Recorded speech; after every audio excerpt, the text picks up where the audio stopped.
বন্ধুরা, আজ আমি গীতার মাহাত্ম্যটা পড়ে আপনাদের শোনাচ্ছি। গীতা শাস্ত্র মিদং পূর্ণং য পঠেত প্রযত পুমান বিষ্ণু পদম বাপ্লত ভয় শোকাদি বর্জিত। শ্রীমদ্ ভাগবত গীতার দিব্য উপদেশ যথাযথভাবে পাঠ করতে পারলে অতি সহজে সমস্ত ভয় ও উদ্বেগ থেকে মুক্ত হওয়া যায়। এই জীবনে ভয় ও শোকাদি থেকে মুক্ত হয়ে পরবর্তী জীবনে বিষ্ণু পাদপদ্মের চিন্ময় স্বরূপ অর্জন করা যাবে। গীতাধ্যায়ন শিলস্য প্রাণায়াম পরস্য চ নৈব সন্তি হি পাপানি পূর্বজন্ম কৃতানি চ। কেউ যদি আন্তরিকভাবে এবং অত্যন্ত গুরুত্ব সহকারে ভগবদ্গীতা পাঠ করে তাহলে ভগবানের করুণায় তার অতীতের সমস্ত পাপকর্মের ফল তার উপর আর ক্রিয়াশীল হবে না।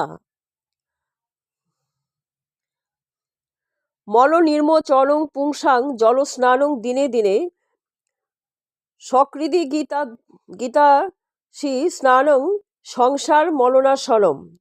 প্রতিদিন জলে স্নান করে মানুষ নিজেকে পরিচ্ছন্ন করতে পারে, কিন্তু কেউ যদি ভগবদ্গীতার গঙ্গা জলে একটি বারও স্নান করে তাহলে তার জড়জীবনের মলিনতা একেবারে বিনষ্ট হয়ে যায়। গীতা সুগীতা কর্তব্যা কি মৌলৌ শাস্ত্র বিস্তরই যা স্বয়ং পদ্মনাভস্য মুখপদ্মাদ বিনিসৃতা। স্বয়ং পরমেশ্বর ভগবান পদ্মনাভের মুখপদ্ম বিনিসৃত পরম বাণী সমৃদ্ধ শ্রীমদ্ ভাগবত গীতা পাঠ করাই পরম কর্তব্য। তা পাঠ করার পর অন্যান্য শাস্ত্র পাঠ করার আর কি প্রয়োজন থাকে? ভারতামৃত সর্বস্ব বিষ্ণু বক্তাদ বিনিসৃতম গীতা গঙ্গোদকং পিত্তা পুনর্জন্ম ন বিদ্যতে। গঙ্গা জল পান করলে অবধারিতভাবে মুক্তি পাওয়া যায়, আর যিনি ভগবদ্গীতার পূর্ণ পীযূষ পান করেছেন তার কথা আর কি বলবার আছে?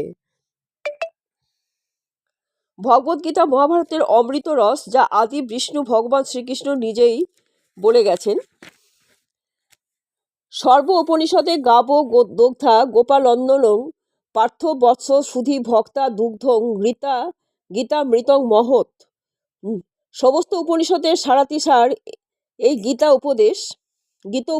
ভগবদ্গীতা ঠিক একটি গাভীর মতো, এবং রাখাল বালকরূপে প্রসিদ্ধ ভগবান শ্রীকৃষ্ণই এই গাভীকে দহন করেছেন। অর্জুন যেন ঠিক গোবৎসের মতো, এবং জ্ঞানীগুণী ও শুদ্ধ ভক্তেরা ভগবদ্গীতার সেই অমৃতময় দুগ্ধ পান করে থাকেন। একং শাস্ত্রং দেবকী পুত্র গীতম একো দেবকী পুত্র এব একো মন্ত্রস্তস্য নামানি জানি কর্মাপ্যকং তস্য দেবস্য সেবা।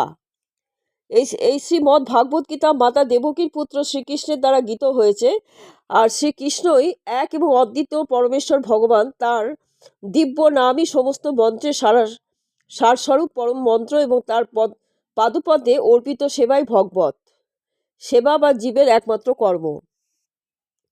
বন্ধুরা, আজকে আমার এই পর্যন্তই।